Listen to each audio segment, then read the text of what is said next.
नमस्कार। मैं इंदुज़ man Germany से आपकी सेवा में। प्यारे दोस्तों, पिछली वीडियो में मैंने बंगाल में श्री चैतन्य महाप्रभु, पंजाब में गुरु बाबा नानक साहब और फ्रांस में मास्टर मिशेल नोस्ट्राडामुस के विषय में बात की थी। जब मैं कुछ डेट्स और आंकड़ों के लिए सर्च करने लगा तब उसी में ही खो गया। मेरे इस वीडियो की देरी की वजह भी यही है। मेरी सर्च मुझे और भी गहराई में ले गई। आइए सबसे पहले मैं आपको ये बताता हूँ कि ये विषय मेरे ध्यान में आया कैसे। काफ़ी साल पहले आर्मिन ऋषि की पहली किताब में मैंने ये पढ़ा था कि नोस्ट्राडामुस और चैतन्य महाप्रभु समानकालीन थे, यानी कि एक ही समय में इस धरती पर थे। और उसकी भविष्यवाणियों में चैतन्य महाप्रभु का भी उल्लेख है। आपको ये भी बता दूं कि आर्मिन ऋषि स्विट्ज़रलैंड के एक प्रसिद्ध लेखक, दार्शनिक, कवि और वैदिक शास्त्रों के एक प्रसिद्ध विद्वान भी हैं। उसने 18 साल की आयु में ही घर छोड़ा और अगले 18 सालों तक यूरोप और भारत के अलग अलग मंदिरों और मठों में रहा, वेदों का अध्ययन किया और कुछ महत्वपूर्ण शास्त्रों को जर्मन भाषा में ट्रांसलेट करने का काम भी उनके ज़िम्मे था। जब वैदिक दर्शन पर उसकी पहली किताब छपी थी तब मैं नया नया कृष्ण भक्तों से परिचित हुआ था। तब मुझे जर्मन भाषा भी इतनी ज़्यादा नहीं आती थी। वैसे भी वो किताब समझने में इतनी सरल थी भी नहीं। फिर उस किताब का भाग 2 और 3 भी आया और उसने अब तक 2 दर्जन के करीब किताबें लिखी होंगी। आर्मिन ऋषि यूरोप के जर्मनी भाषी क्षेत्र में एक जाना पहचाना नाम है। तो आज की वैश्विक राजनीतिक हालात को वैदिक दृष्टिकोण से देखने के संदर्भ में मुझे इस विषय का ख्याल आया। तब मुझे लगा कि आज से 500 साल पहले और भी बहुत कुछ हुआ था। मुझे याद आया कि क्रिस्टोफ कोलंबस ने भी तो इसी समय अमेरिका ढूंढा था। इस पर विवाद है, लेकिन सार्वजनिक रूप से अब भी यही माना जाता है। खैर, अमेरिका चाहे किसने भी ढूंढा हो, वास्तविक परिणाम तो ये है कि उस समय वहाँ के 5 करोड़ यानी कि 50 मिलियन आदिवासियों को जंगली और जाहिल कहकर उनकी सामूहिक हत्याएं की गईं। उनकी धरती, उनके देश पर ज़बरदस्ती कब्ज़ा करके अपने लिए एक नई दुनिया बनाई, जिसे आज दुनिया की सबसे पुरानी डेमोक्रेसी माना जाता है। आगे चलकर आपको बताता हूँ कि इन शक्तियों ने और कौन कौन सी सभ्यताओं और उनके मंदिरों और पूजा घरों को तोड़कर कैसे अपने लिए नई दुनिया बसाई है। फिर मुझे याद आया कि गुरु बाबा नानक जी भी तो इसी समय धरती पर थे। तो पिछले कुछ दिनों की सर्च से जो जानकारियाँ मिली वो इतनी दिलचस्प थी कि वीडियो बनाना टलता गया और भी बहुत कुछ समझने को मिलता चला गया। तस्वीर और भी बड़ी होती गई। खैर, सब कुछ तो इस छोटे से वीडियो में कवर करना संभव नहीं, लेकिन उसकी कुछ झलकियाँ आपको ज़रूर इस वीडियो में मिलेंगी।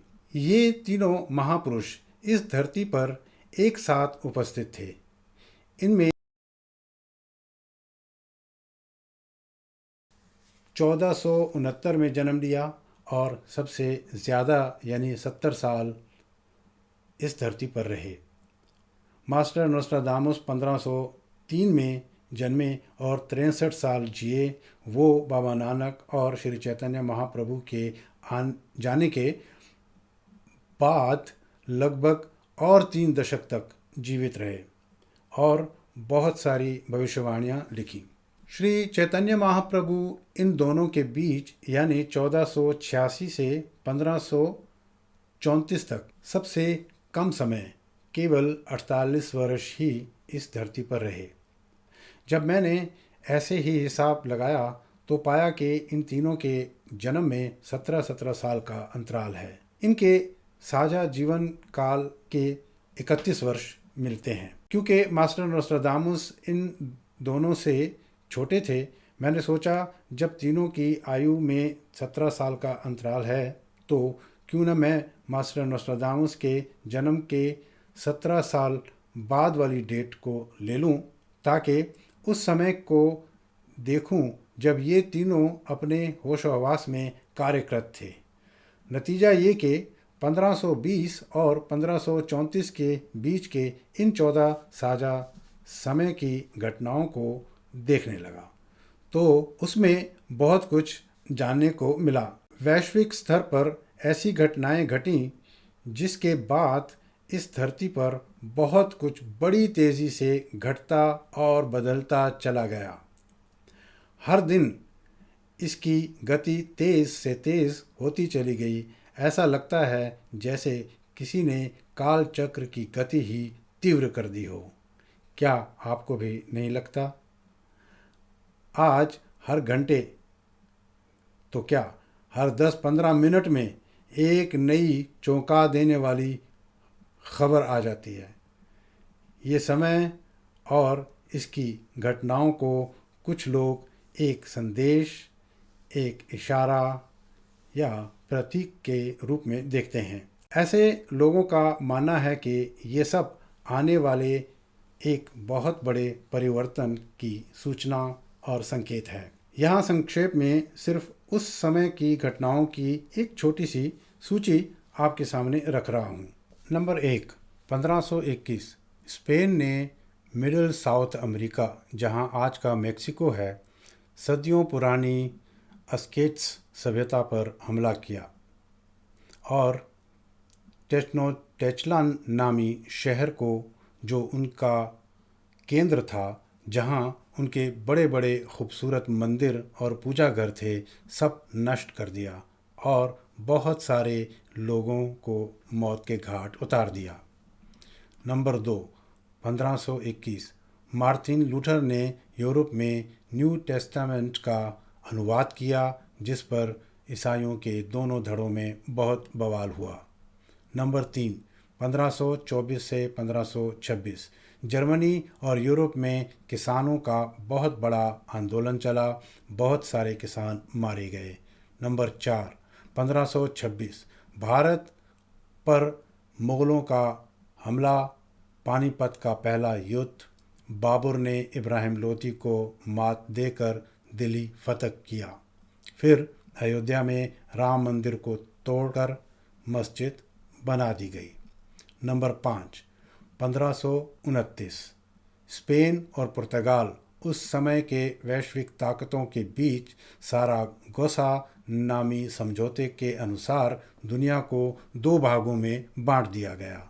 नंबर 6, 1533 फ्रांसिस्को पिज़ारो के नेतृत्व में साउथ अमेरिका की एक और बहुत पुरानी सभ्यता अंका पर स्पेन का हमला, सब तहस नहस किया, बहुत सारे लोगों का कत्लेआम किया। नंबर 7, 1534 पुर्तगाल ने महाराष्ट्र पर कब्जा कर लिया। वैसे तो लिस्ट लंबी है, लेकिन मैंने सिर्फ कुछ घटनाओं को लिया है और ये घटनाएं सिर्फ उन 14 सालों की हैं जो मैंने सेलेक्ट किए। निसंदेह और भी बहुत कुछ उनके समय में घटा होगा। मेरे लिए महत्वपूर्ण यह था कि इन तीनों महापुरुषों ने क्या किया और कहा जब ये सब घटनाएं हो रही थीं। पंजाब और बंगाल भारत के 2 विपरीत दिशाओं के 2 छोरों पर उसी समय भी मुसलमानों की बड़ी समस्या थी और आज भी है। दोनों स्थानों पर इन 2 महापुरुषों ने बिना कोई हिंसा किए अपने व्यक्तित्व, अपने आचरण और अपनी दिव्य शक्तियों से उनका हृदय परिवर्तन किया और बहुत सारे बड़े बड़े मुसलमानों ने हरि नाम का जाप शुरू किया। यही महापुरुषों की महिमा होती है, जो किसी ख़ास देश और ख़ास काल में इस धरती पर अवतरित होते हैं। कुछ अद्भुत कर जाते हैं जिसका महत्व उस समय कुछ लोग ही समझ पाते हैं, लेकिन आज की डेट में अक्सर लोग शायद ऐसी बातों को न समझने की स्थिति में हैं और न समझना चाहते हैं। कहते हैं कि श्री चैतन्य महाप्रभु के हरि नाम आज उच्चारण से बंगाल के जानवर भी झूमकर उनके साथ नाचने लगते। बड़े बड़े जंगली जानवर जैसे शेर, बाघ और हाथी उनके आगे नतमस्तक होकर प्रेम भाव से नृत्य करते चलते थे। और दूसरी ओर बाबा नानक जी ने भी अपनी रूहानी ताकत से ऐसा कुछ दिखाया कि उनके आसपास हिंसा को लगाम लगा। काबा तक गए। उनके चमत्कारों में काबा की तरफ उनके पैर करके सोने वाली घटना प्रसिद्ध है। उस समय हिंदू और मुसलमान दोनों बाबा नानक को अपना गुरु मानते थे। ये अलग बात है कि मुसलमानों की आने वाली उपद्रवी नस्लें फिर बहुत अत्याचार कर गईं। यहाँ देखने वाली बात यह है कि दोनों महापुरुष एक ही समय में भारत के दो अलग अलग छोरों पर अलग अलग विचारधारा होते हुए भी एक ही बात कहते थे। दोनों ने यही प्रचार किया कि कलयुग में ईश्वर को पाने के लिए नाम जाप ही एकमात्र रास्ता है। एक ही समय एक ही समुदाय की समस्या का सामना कर रहे थे। दोनों भारत के कोने कोने की यात्राएं की, प्रचार और शास्त्रार्थ किए। दोनों ने अपने अपने क्षेत्र में नई बुनियादें रखी। बाबा नानक जी ने सिख पंथ की नींव रखी तो श्री चैतन्य महाप्रभु ने गौड़ीय वैष्णव मठ की स्थापना की। पंजाब और बंगाल यही वो दो प्रांत थे जो बाद में ईस्ट और वेस्ट पाकिस्तान बने। कहने को तो भारत के दो टुकड़े हुए, लेकिन वास्तव में विभाजन केवल इन दो प्रांतों का ही हुआ। पाकिस्तान के कुल 4 सूबों सिंध, बलूचिस्तान, पश्तूनिस्तान और पंजाब में से बटा सिर्फ पंजाब ही था।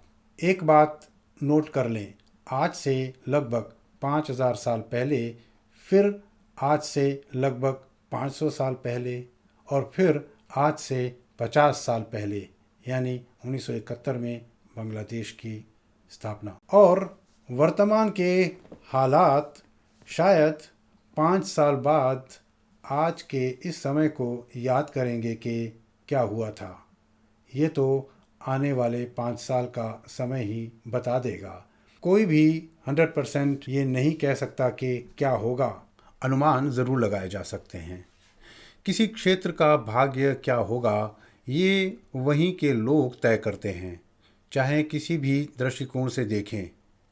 पहला इंडिविजुअल यानी व्यक्तिगत रूप से किए हुए कर्म और दूसरा कलेक्टिव या सामूहिक रूप से किए हुए कर्म इन लोगों की दशा और दिशा बनाते हैं। वास्तव में इंसान वही काटता है जो बोता है। श्री चैतन्य महाप्रभु को श्री राधा रानी के मूड में श्री कृष्ण का ही अवतार माना जाता है। उन्होंने वास्तविक भक्ति क्या होती है, कैसे करनी चाहिए, व्यवहारिक और प्रत्यक्ष रूप से खुद जीकर दिखाया, गाकर नाचकर सिखाया। हरि नाम के जाप को ही कलयुग का एकमात्र रास्ता बताया। हरे नाम हरे नाम हरे नाम व केवलम कलौ नास्त्येव नास्त्येव नास्त्येव गतिरन्यथा। मतलब कलयुग के इस काल में हरि नाम के सिवा और कोई रास्ता नहीं नहीं नहीं। उन्होंने गौड़िया वैष्णव संप्रदाय की शुरुआत की। इनके ऊपर बहुत ग्रंथ लिखे गए हैं, जिनमें प्रमुख है श्री कृष्णदास कविराज गोस्वामी का चैतन्य चरितमृत। श्री महाप्रभु ने भविष्यवाणी की थी कि आज से 500 साल बाद हरि नाम मंत्र हरे कृष्ण कृष्ण कृष्ण हरे हरे, हरे राम राम राम हरे हरे दुनिया के हर शहर, हर गली में गूंजेगा। और हुआ भी वही जैसा उन्होंने कहा था।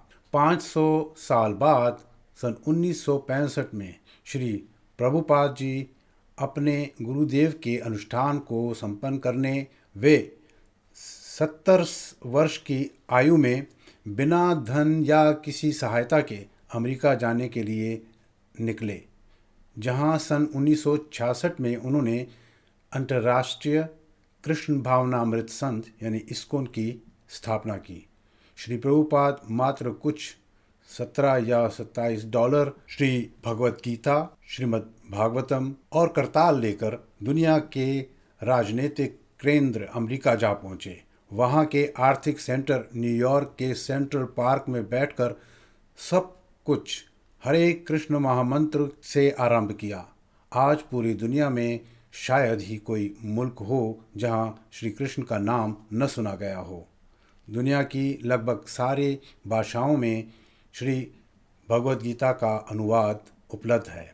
दुनिया के सभी बड़े बड़े शहरों में हरे कृष्ण के मंदिर और श्री जगन्नाथ रथ यात्रा सार्वजनिक रूप से सिक्योरिटी के साथ शहर के केंद्र से निकलती हैं, जैसा जगन्नाथपुरी की परंपरा रही है। अब आप ज़रूर इंतज़ार कर रहे होंगे कि नोस्ट्राडामस का इसमें क्या रोल है। नोस्ट्राडामस के समय यूरोप में भी वहाँ के हालात इतने अच्छे नहीं थे। वहाँ के समाजी जीवन में चर्च हावी था। उस समय भविष्यवाणियों को अपराध माना जाता था और ये भी एक वजह थी कि नोस्ट्राडामस ने अपने 4 पंक्तियों के दोहे एक रहस्यमयी भाषा में लिखे, जो बाद में उनके जाने के 2 साल बाद एक ग्रंथ के रूप में प्रकाशित हुए, जिसका नाम है मास्टर मिशेल नोस्ट्राडामस की सच्ची सेंचुरियाँ और भविष्यवाणियाँ, the true centuries and prophecies of the master Michel Nostradamus. उसने हर अध्याय में ऐसे 4 पंक्तियों वाले 100 दोहे लिखे, जिसे सेंचुरी कहा जाता है। नोस्ट्राडामस ने अपनी भविष्यवाणियों को मुख्य रूप से रात्रि समाधि दर्शन पर आधारित किया। एक चिकित्सक के साथ साथ वो एक प्रसिद्ध ज्योतिषी भी थे। उनके लिखने का तरीका बिल्कुल अलग था। वो 2 भाषाओं का प्रयोग करते थे, प्रोसा और फ्रेंच, जिसके 2 स्क्रिप्ट बनते थे और अंत में एक को जला दिया करते थे। उन्होंने उस समय गौर शब्द को लेकर जो लिखा वो आज साबित हो जाता है कि उसका इशारा श्री चैतन्य महाप्रभु की तरफ ही था। आपको पता ही होगा कि श्री चैतन्य महाप्रभु का नाम गौर या गौरंगा भी है, जिसका मतलब सुनहरा या पीला होता है। और ये एक संजोग की बात है कि इस शब्द का अर्थ फ्रेंच भाषा में भी बिल्कुल यही सुनहरा होता है। उसने ये नाम लेकर लिखा था कि कोई अभी अभी इस धरती पर विराजमान है जिसे लोग नहीं पहचानते, लेकिन आज से 500 साल बाद सबको पता चलेगा कि वो कौन था। और ये बात बिल्कुल सच निकली। आज दुनिया श्री चैतन्य महाप्रभु को गौर निताय के नाम से ही जानती है, जो कृष्ण और बलराम के अवतार माने जाते हैं। प्यारे दोस्तों, मैंने इस वीडियो में 500 साल के समय को लेकर कुछ ऐतिहासिक तथ्यों को आध्यात्मिक दृष्टि से परखने का प्रयास किया, लेकिन ये बहुत सीमित और अधूरा है। ये तो केवल 14 साल के एक छोटे समय में घटी घटनाओं की एक छोटी सी सूची है। अभी इनकी डिटेल्स में तो गए ही नहीं, शायद जाने की ज़रूरत भी नहीं, क्योंकि और भी बहुत सारे ऐतिहासिक विषय और तथ्य हैं जो इससे भी महत्वपूर्ण हैं, ख़ास करके पिछले लगभग 200 साल से लेकर आज तक, जिस पर अभी बात तो क्या कोई इशारा भी नहीं दिया। इसी तरह अगर अमेरिका के इंडियोस की सभ्यता से उनके माया कैलेंडर को देखा जाए तो वैदिक शास्त्रों से बिल्कुल मिलता है।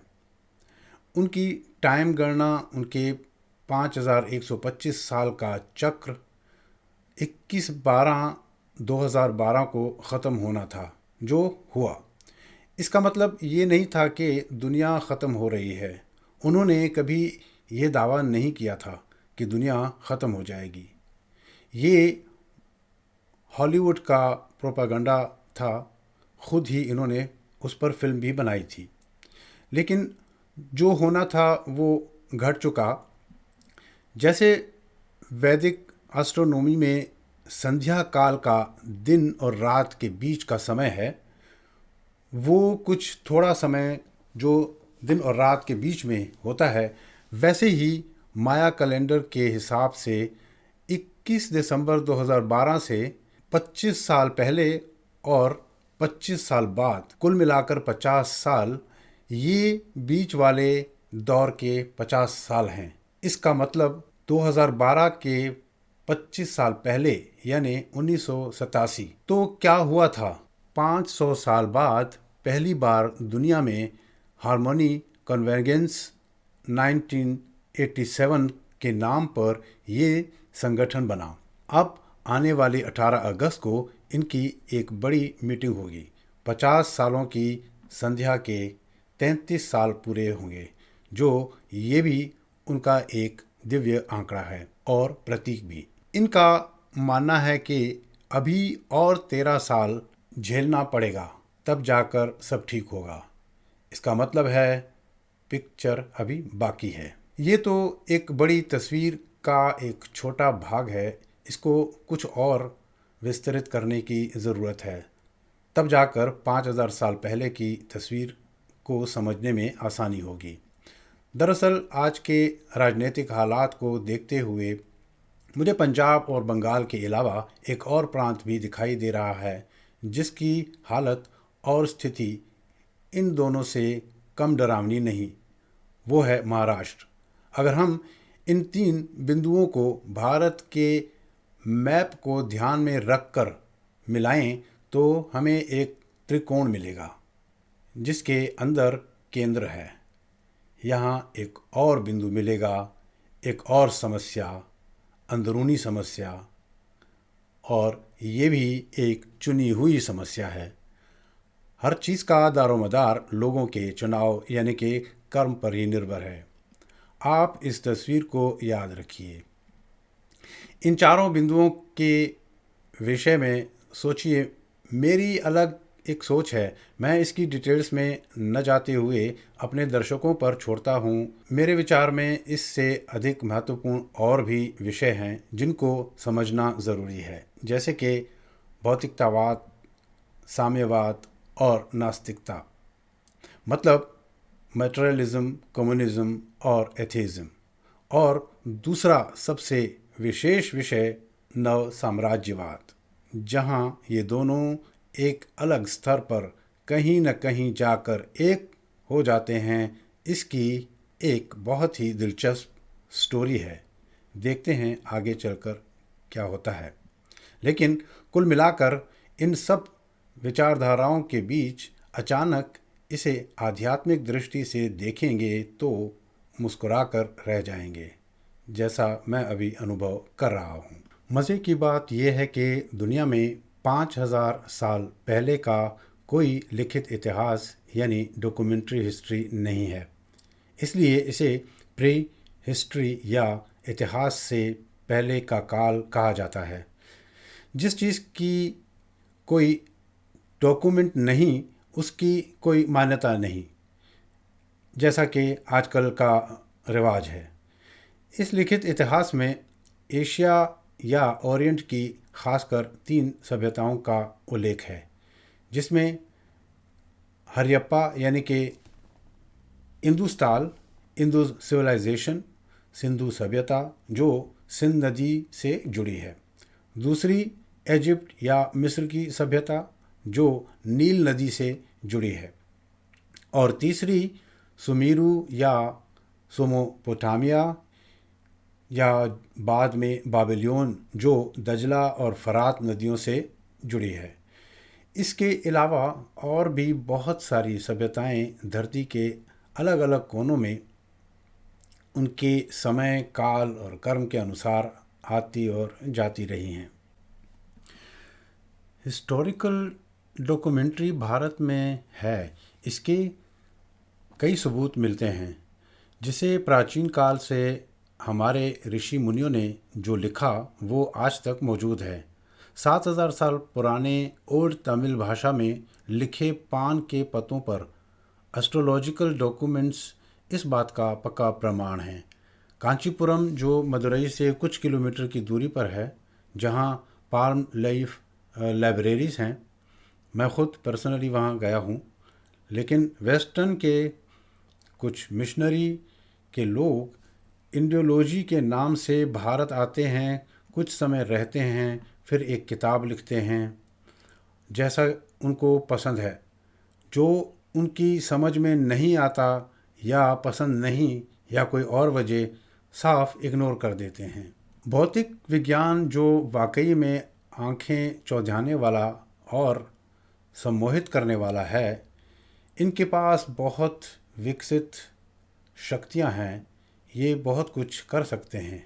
आइए ज़रा गौर करते हैं, सोचते हैं कि जो इंसान कुछ 100 साल पहले तक ये तय नहीं कर पाया था कि पृथ्वी गोल है या चपटी, जिन इंसानों के पास 140 साल पहले न कोई बिजली का बल्ब था, न कोई मोटर कार का नामो निशान, दिए और मशालों से काम लेते थे, गधे, खच्चर, ऊंट और घोड़े से काम चलाया करते थे। घोड़ा गाड़ी, बग्गी और हाथी की सवारी भी हर कोई नहीं कर सकता था, सिर्फ राजे, महाराजे और महारानियां करती थी।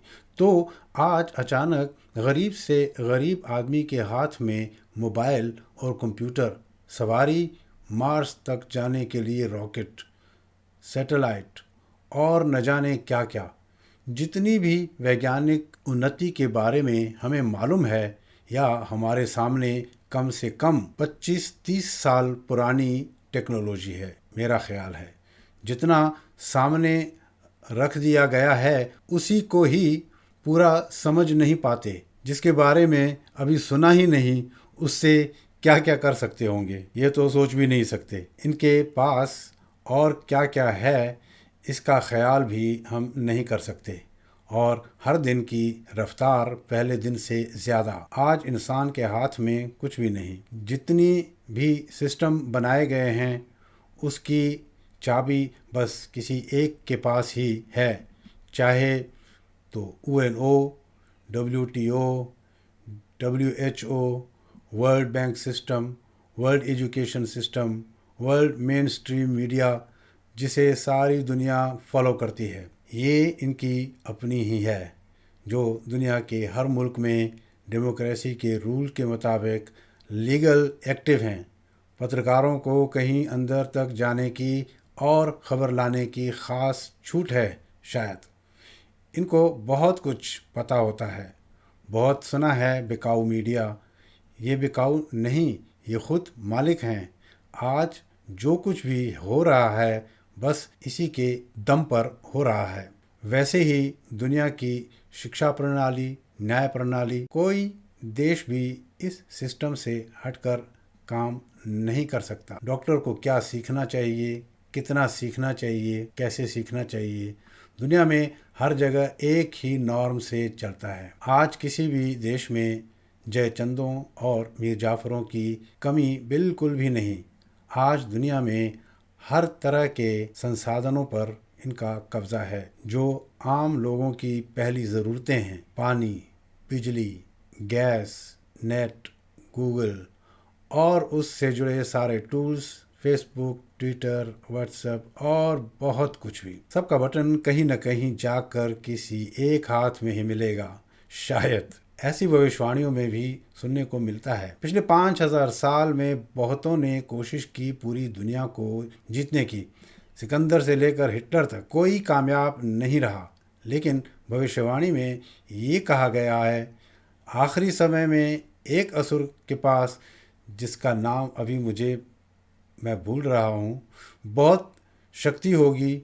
वो इलेक्ट्रॉनिक्स के माध्यम से ये काम कर सकता है। वो पूरी मानवता को मोहित और विवश कर रहा है, किया हुआ है। सबके लिए एक जैसे नियम लागू कर सकता है, हो रहे हैं। आप इतना ही समझ लें कि इस संसार में हर पल एक संग्राम चल रहा है, जिसे वैदिक भाषा में देवासुर संग्राम कहते हैं। अब समय है जागने का। लोग कहते हैं कि तीसरा युद्ध शुरू होने का खतरा है। मैं कहता हूँ युद्ध शुरू नहीं, बल्कि हम युद्ध के बीच में हैं। कई सालों से चल रहा है। अब तो फैसले का समय निकट आ रहा है। जिनको जागना हो जाग जाए।